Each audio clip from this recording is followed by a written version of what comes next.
Assalamualaikum warahmatullahi wabarakatuh. Ketemu lagi dengan saya, Sukma Wardani. Kali ini dalam mata kuliah Ilmu Sosial Budaya Dasar. Untuk lanjutan materi yang akan saya berikan pada kali ini adalah tentang konsep dari masyarakat, pandangan dan nilai masyarakat terhadap individu, keluarga, dan masyarakat. Nah, jadi akan dibahas adalah bagaimana sih masyarakat itu menilai setiap individu atau setiap keluarga itu menilainya, dilihatnya dari mana lah, itu nanti akan kita bahas di materi kali ini.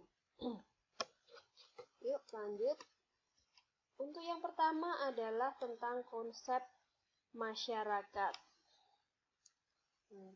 Masyarakat dalam bahasa Inggris ini disebut dengan society, atau asal kata socius ini yang berarti kawan. Adapun kata masyarakat berasal dari bahasa Arab yang berarti berkumpul dan bekerja sama. Adanya saling berkumpul dan bekerja sama ini karena adanya bentuk-bentuk aturan hidup yang bukan disebabkan oleh manusia sebagai perseorangan, melainkan oleh kekuatan lain dalam lingkungan sosial yang merupakan kesatuan. Lihat ya. Nah, ini ada beberapa pengertian menurut para ahli. Nah, menurut Munandar Sulaiman, masyarakat ini merupakan kesatuan sosial yang mempunyai ikatan-ikatan kasih sayang yang erat. Kesatuan sosial mempunyai kehidupan jiwa seperti adanya ungkapan jiwa rakyat, kehendak rakyat, kesadaran masyarakat, dan sebagainya. Itu menurut Munandar Sulaiman. Lalu ada juga menurut Karl Marx.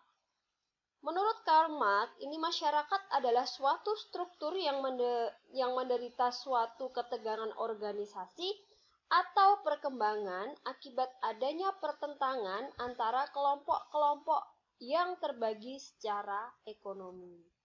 Lalu ada juga pengertian masyarakat menurut Paul B. Horton dan juga C. Hahn, yaitu masyarakat merupakan kumpulan manusia yang relatif mandiri, hidup bersama-sama dalam waktu yang cukup lama, tinggal di suatu wilayah tertentu, mempunyai kebudayaan sama, serta melakukan sebagian besar kegiatan dalam kelompok atau kumpulan manusia tersebut. Nah, kesimpulannya, jadi masyarakat itu apa? Masyarakat bisa dikatakan bahwa masyarakat adalah kumpulan sekian banyak individu yang terikat oleh satuan adat, hukum, dan kehidupan. Bersama mempunyai hubungan erat, mandiri, dan hidup berdampingan dalam waktu yang cukup lama. Itu adalah pengertian dari masyarakat. Jadi kumpulan sekian banyak individu yang terikat oleh satuan adat, hukum, bahkan mereka itu hidup berdampingan dalam waktu yang lama, itu disebut masyarakat. Oke, sekarang masuk ke dalam pandangan nilai masyarakat terhadap individu, keluarga, dan masyarakat tertentu. Nah, sebelum kita bahas itu, kita akan bahas tentang perkembangan budaya, bahwa perkembangan budaya ini dapat mengakibatkan terjadinya perubahan sistem nilai dalam kehidupan keluarga. Kenapa? Karena keluarga itu awal dari kehidupan bermasyarakat. Maka perubahan sistem nilai yang terjadi pula di dalam lingkungan masyarakat yang lebih luas. Jadi dilihat dari yang pertama adalah keluarga. Jadi kita melihat atau menilai sebuah masyarakat itu dilihat dari keluarga yang menempati ada di lingkungan masyarakat tersebut. Kadang kan ada masyarakat yang mana di sebuah desa itu masyarakatnya kebanyakan yang bekerja adalah perempuan, laki-laki tidak bekerja misalnya. Lah dari situ masyarakat dari lingkungan luar situ pasti akan berpikir, oh itu masyarakat yang memang laki-lakinya tidak bekerja. Nah, langsung kita bisa menjudge seperti itu. Karena apa? Karena kita melihatnya dari kebanyakan keluarga yang ada di dalam masyarakat tersebut seperti itu. Lah, contohnya kayak gitu. Lihat ya, kita biar bisa lebih paham lagi. Nah, lalu mengerucut lagi. Ya, tadi kita melihatnya dari kumpulan dari keluarga-keluarga yang ada di dalam masyarakat tersebut. Nah, sekarang faktor internal yang mempengaruhi kehidupan keluarga itu ini terutama berasal dari perilaku dari si ayah atau kepala keluarga dalam membimbing keluarga. Ya. Faktor internal tersebut antara lain. Nah, kita melihatnya dari apa? Yang pertama, kemauan kerja keras menghidupi keluarga. Ya, kita lihat di situ seorang kepala rumah tangganya atau laki-laki yang menjadi kepala rumah tangga atau sang ayah itu apakah ada kemauan kerja keras untuk menghidupi keluarga? Sebagai contoh tadi yang saya ceritakan ada sebuah desa di mana masyarakatnya kebanyakan itu yang bekerja perempuan. Tapi yang laki-laki malah di rumah. Itu ada yang kayak gitu, ya. Nah, itu kita bisa memandang kan, langsung kita bisa memandang, oh berarti memang si laki-laki tidak di dalam masyarakat tersebut tidak memiliki pekerjaan gitu ya. Jadi kita bisa langsung menilai orang seperti itu, menilai masyarakat seperti itu ya. Jadi kalau ditelusuri lebih dalam lagi, lebih detail lagi, lebih mengerucut lagi, kita lihat dari kelakuan atau perilaku ayah. Yang pertama adalah apakah si ayah dalam keluarga tersebut ada kemauan kerja keras menghidupi keluarga atau tidak. Lalu yang kedua adalah bagaimana perilaku ayah itu dalam melindungi anggota keluarga. Apakah si ayah tersebut itu atau laki-laki tersebut itu benar-benar peduli atau sangat-sangat melindungi keluarganya, yaitu perilakunya itu kan bisa dilihat. Laki-laki yang melindungi anggota keluarganya atau yang tidak melindungi itu kan bisa dilihat. Nah, kita lihat dari situ juga. Yang ketiga adalah apakah si laki-laki atau ayah tersebut memberi contoh berbuat baik kepada keluarga dan lingkungan hidupnya atau tidak. Nah, kalau dia memberi contoh, otomatis keluarga pasti akan mengikuti. Kalau keluarga di situ mengikuti, keluarga yang lainnya pasti juga cenderungnya adalah sama. Karena kita menilainya adalah kumpulan dari beberapa keluarga yang ada di masyarakat itu. Nah, yang keempat adalah bagaimana si ayah itu perilakunya, apakah dia mampu menciptakan norma moral bagi kehidupan keluarga. Ya sama, hampir sama dengan mencontohkan ini tadi, mencontohkan bahwa dia juga berbuat baik. Ya, jadi tidak hanya menyuruh secara lisan, tapi dia juga mencontohkan secara real. Ya, bagaimana si ayah menciptakan norma moral bagi kehidupan keluarga? Dia membuat peraturan yang baik di dalam anggota keluarga. Contoh, di dalam keluarga tersebut diatur bahwa semua anak tidak boleh pulang terlalu larut. Artinya misal maghrib atau jam 6 harus sudah di rumah semua. Itu adalah aturan sepele yang merupakan norma moral bagi kehidupan keluarga. Apakah seorang ayah atau laki-laki kepala keluarga di dalam sebuah keluarga itu apakah menerapkan atau menciptakan norma yang seperti itu? Nah, itu adalah salah satu juga faktor internal tadi, faktor internal yang mempengaruhi kehidupan keluarga. Nah, ayah atau laki-laki sebagai kepala keluarga menjadi panutan keluarga. Kenapa? Artinya, apabila terjadi perubahan sistem nilai pada seorang ayah selaku kepala keluarga, maka akan diikuti pula oleh anggota keluarganya. Itu tadi, apa yang diucapkan ayah, apa yang dilakukan oleh ayah itu akan ditiru oleh anggota keluarga yang lainnya. Yang mana anggota keluarga yang lainnya itu pasti akan keluar untuk ke masyarakat gitu. Ya, jadi kalau masyarakat itu jelek atau tidak, baik atau tidak, dilihatnya dari situ gitu. Bagaimana kelakuannya, perilakunya bagaimana. Nah, apabila perubahan sistem nilai itu positif dalam arti bermanfaat, pada kebaikan dan kesejahteraan, maka hal ini menjadi faktor pendorong ke arah perkembangan budaya yang lebih maju dan sehat, ya. Jadi kalau perubahan sistem nilainya ini atau yang dilakukan oleh ayah ini mengarah ke sisi yang positif, ini pasti akan mendorong ke arah perkembangan budaya yang lebih maju dan sehat. Ya, artinya misalnya si ayah mengajarkan hal-hal yang baik, memberikan norma aturan yang baik pula. Nah, itu pasti akan mendorong ke arah perkembangan budaya yang lebih maju dan sehat.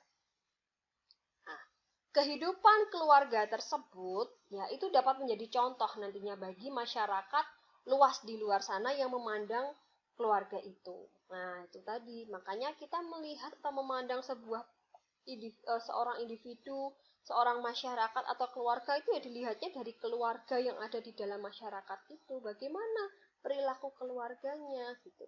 Perilaku keluarganya dilihatnya dari mana? Dilihatnya dari perilaku si kepala keluarganya, yaitu ayah. Oke. Nah, contoh perubahan positifnya tadi ya, perubahan ke sisi yang positif. Contohnya apa? Yang pertama, budaya malas dan pasif berubah menjadi budaya aktif, kreatif, dan produktif. Nah, jadi itu adalah perubahan positifnya. Yang kedua adalah budaya komunikasi yang kurang terbuka dalam keluarga berubah menjadi budaya kasih sayang, ramah, serta suka memperhatikan dan menghargai pendapat anggota keluarga. Makanya di dalam sebuah keluarga itu yang lebih bagus adalah kalau orang tua, terutama kepala keluarga itu mau terbuka, ya. Jadi mau menerima semua pendapat anak, mau mendengarkan semua keluh kesah dari sang anak. Nah, jadinya nanti budaya komunikasi ini akan terbuka. Nah, gitu ya. Jadi akan terbuka sehingga budaya kasih sayang, ramah, dan suka memperhatikan dan menghargai pendapat orang lain itu akan timbul di situ. Karena di dalam sebuah keluarga dia dihargai pendapatnya, maka di luar pun saat dia di luar di masyarakat luas juga pasti akan menghargai pendapat orang lain.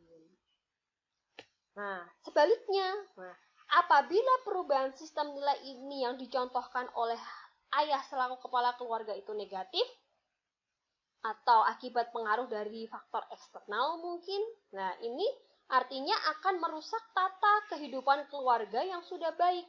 Hal ini akan menimbulkan dampak yang merugikan nilai-nilai kehidupan keluarga. Itu pasti, ya. Yang dilihat pasti perilaku si ayah atau kepala keluarganya. Oh, perilakunya baik itu loh keluarganya si A itu ayahnya baik, makanya anak-anaknya juga baik. Lah kita kan pasti kalau menilai orang pasti kan akan dilihatnya dari situ, dari orang tuanya, terutama dari perilaku sang ayah. Nah, ini ada beberapa contoh perubahan sistem nilai negatif. Antara lain adalah peniruan budaya barat tanpa menghiraukan aspek keburukannya. Contoh, pulang malam. Nah, itu dianggap hal yang biasa kan kalau di barat lah. Kalau di tempat kita kan tidak baik gitu. Nah, terus yang kedua adalah budaya paguyuban berubah menjadi budaya pamrih atau komersial. Atau yang sering kita sebut sekarang itu seperti kayak sosialita dan lain sebagainya itu ya. Mungkin itu sebenarnya kalau dari sisi positifnya ada ya kan, tapi kadang ada yang mengarah ke sisi pamrih ini tadi, komersial. Jadi yang tidak mampu terus gimana caranya dimampu-mampukan dan lain sebagainya. Lah itu yang tidak bagus, itu negatif ya.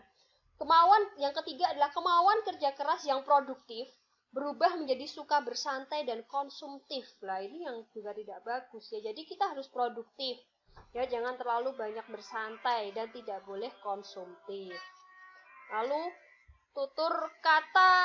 tutur bahasa halus ini berubah menjadi kasar dalam pergaulan keluarga karena dari keluarga sudah terbiasa untuk bicara kasar. Lah itu nanti anaknya juga akan niru untuk ngomong kasar ya. Jadi kalau ada anak yang ngomong kasar, kita lihat keluarganya bagaimana, orang tuanya bagaimana mengajarinya, si ayah atau kepala keluarganya bagaimana mengajarinya. Nah itu ya, itu adalah perubahan di sistem nilai negatif ya, yang negatif, perubahan ke arah negatifnya.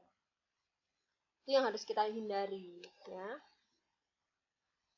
Terus Anggota keluarga atau anggota masyarakat yang lain yang tidak setuju dengan perubahan sistem nilai negatif, ini akan memberikan berbagai macam reaksi. Reaksi yang pertama adalah pembangkangan, kebencian, ataupun permusuhan dalam keluarga. Itu pasti. Ya, itu pasti. Mereka akan memberikan reaksi yang seperti itu kalau sistem nilainya ini negatif, ya, perubahannya ke arah negatif. Lalu yang kedua, interaksi dan komunikasi dalam keluarga semakin berkurang dan tidak berarti, ya. Jadi karena itu tadi tidak ada keterbukaan, ya kan, lalu tidak menghargai pendapat, lah itu nanti akan semakin berkurang dan tidak berarti, bahkan tidak ada komunikasi di dalam sebuah keluarga. Ya, dia males karena ngomong pun percuma, saya pasti nggak akan didengarkan oleh orang tua saya, lah itulah, ya, itu reaksi. Lalu yang ketiga adalah rasa hormat, saling menghargai, dan kasih sayang dalam keluarga ini makin pudar dan menjadi kurang bermakna. Nah, ini yang sangat-sangat yang biasanya akan terjadi, nanti ada perceraian, broken home, bahkan seperti anak itu nggak mau diatur, itu karena itu tadi, ya, reaksinya. Nah, ada juga faktor eksternal yang dapat mengubah sistem nilai keluarga ini menuju ke arah perbaikan dan peningkatan kualitas hidup yang lebih baik daripada keadaan sebelumnya atau perubahan ke sistem nilai positif. Ada faktor eksternal yang mempengaruhi. Nah, yang pertama, faktor eksternal apa itu? Yang pertama adalah pendidikan. Bagaimana pendidikannya anak tersebut, ya, yang ada di dalam keluarga itu? Apakah sering mengikuti pelatihan-pelatihan yang positif? Lalu apakah pernah mendengarkan penyuluhan-penyuluhan? Nah, itu dapat mengubah ke arah yang lebih baik gitu kalau kita dapat mengikuti semuanya. Lalu yang kedua adalah kegiatan keagamaan. Apakah ikut pengajian atau ikut remaja masjid? Pokoknya yang berbau keagamaan, ya, macam-macam. Apakah diikuti gitu? Ya, itu adalah faktor eksternal yang dapat mengubah sistem nilai keluarga menuju ke arah perbaikan. Jadi mending diikuti saja gitu kalau ada hal-hal yang mengarah ke hal tersebut seperti kegiatan keagamaan gitu. Lalu yang ketiga adalah pergaulan dan komunikasi. Bagaimana pergaulan dan komunikasinya? Apakah dia bergaul dengan orang yang baik lingkungannya ataukah sebaliknya? Nah, kalau yang baik, otomatis perubahan yang akan kita terima adalah perubahan ke sistem nilai yang positif itu tadi. Lalu, yang keempat adalah adaptasi budaya setempat dan budaya pendatang. Jadi kita kalau ada budaya, kita datang di kebudayaan yang baru atau kita mempunyai tetangga atau masyarakat yang lain, ini budayanya pendatang, kita bisa beradaptasi, artinya adalah saling menghargai kebudayaan orang lain, ya. Jadi jangan menyalahkan, karena budaya itu kan bermacam-macam, apalagi kita hidup di negara yang kaya dengan budaya. Jadi kita harus menghargai atau kita bisa beradaptasi dengan budaya-budaya yang ada di lingkungan kita. Oke, itu saja yang bisa saya sampaikan mengenai pandangan nilai masyarakat terhadap individu, keluarga, dan masyarakat. Pada dasarnya, pandangan nilai tersebut itu kita bisa melihatnya adalah dari sebuah keluarga yang ada di masyarakat tersebut. Kita bisa menilai keluarga itu baik atau tidak, mengerucut lagi, kita melihat dari perilaku dari si ayah dalam mendidik atau mengelola sebuah keluarga itu. Baru kita bisa menilai apakah masyarakat di lingkungan keluarga tersebut itu baik atau tidak.